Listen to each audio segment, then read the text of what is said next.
श्रद्धा और आफताब की love story. कत्ल से पहले की आखिरी ट्रिप। ऋषिकेश में बनाई थी इंस्टाग्राम रील।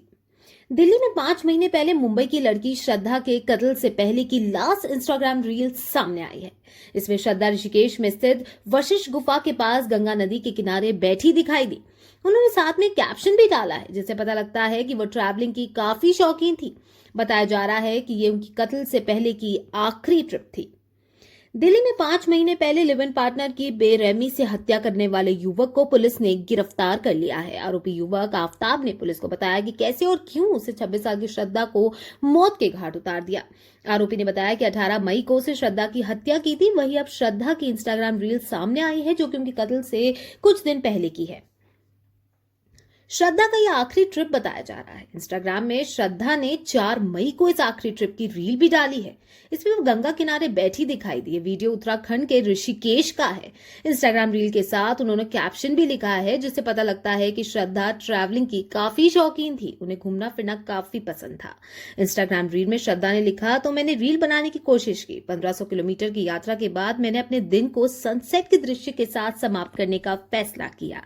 मैं वशिष्ठ गुफा में गंगा तट पर गई, जिससे पता चलता है कि ऐसे गंगा के निर्मल तट पर बैठकर यहाँ की सुंदरता निहारते हुए ऐसे समय बिताऊंगी। बता दें, इसके बाद श्रद्धा की 18 मई 2022 को दिल्ली में लिव इन पार्टनर आफताब अमीन पूनावाला ने धारदार हथियार से हत्या कर दी। फिर उसके शव के 20 टुकड़े करके दिल्ली के अलग अलग जगहों पर ठिकाने लगा दिए। 5 महीने तक किसी को कुछ नहीं पता चला। इसके बाद श्रद्धा के पिता ने 8 नवंबर को दिल्ली पुलिस के पास मामला दर्ज करवाया कि उनकी बेटी का कहीं कुछ पता नहीं लग रहा है। जिसके बाद पुलिस ने टेक्निकल सर्विलांस से शनिवार को आफताब को ढूंढ निकाला। आफताब ने बताया कैसे और क्यों उसने श्रद्धा को मारा। आफताब ने फिर सुनानी शुरू की कत्ल की पूरी कहानी। उसने बताया कि उसकी मुलाकात श्रद्धा से मुंबई में कॉल सेंटर में काम करने के दौरान हुई थी। दोनों के अफेयर के बारे में जब श्रद्धा के घर वालों को पता चला तो उन्होंने इसका विरोध किया। इसके बाद वह श्रद्धा के साथ मुंबई से भागकर दिल्ली आ गया। यहाँ दोनों लिव इन रिलेशन में रहने लगे। पहले तो सब सही चल रहा था, लेकिन बाद में श्रद्धा उस पर शादी का दबाव बनाने लगी। आफताब उसे टालता रहा, लेकिन वह जिद पर अड़ी थी। इसलिए उसे 18 मई 2022 को उसे फ्लैट के अंदर ही धारदार हथियार से मार डाला। श्रद्धा के पिता को हुई थी अनहोनी की आशंका। वहीं मृतका के पिता विकास मदान वाकर ने बताया कि 8 नवंबर को उन्होंने अपनी बेटी के अपहरण की एफआईआर दिल्ली के मेहरौली थाने में दर्ज कराई थी।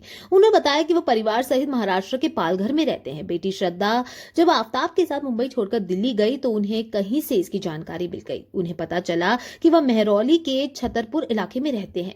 किसी न किसी माध्यम से उन्हें बेटी की जानकारी मिलती रहती थी, लेकिन मई महीने के बाद से उन्हें उसके बारे में कुछ भी पता नहीं लग पा रहा था। उसके फोन नंबर पर भी संपर्क करने की कोशिश की गई, लेकिन वह भी नहीं मिल पाया। फिर अनहोनी की आशंका होने पर वह 8 नवंबर को सीधे छतरपुर स्थित फ्लैट में गए, जहां बेटी किराए पर रहा करती थी। वहां पर ताला बंद होने के बाद उन्होंने मेहरौली थाने में पहुंचकर पुलिस को अपहरण की सूचना दी और एफआईआर दर्ज कराई, जिसके बाद पता चला कि आफताब ने उसे मार डाला है।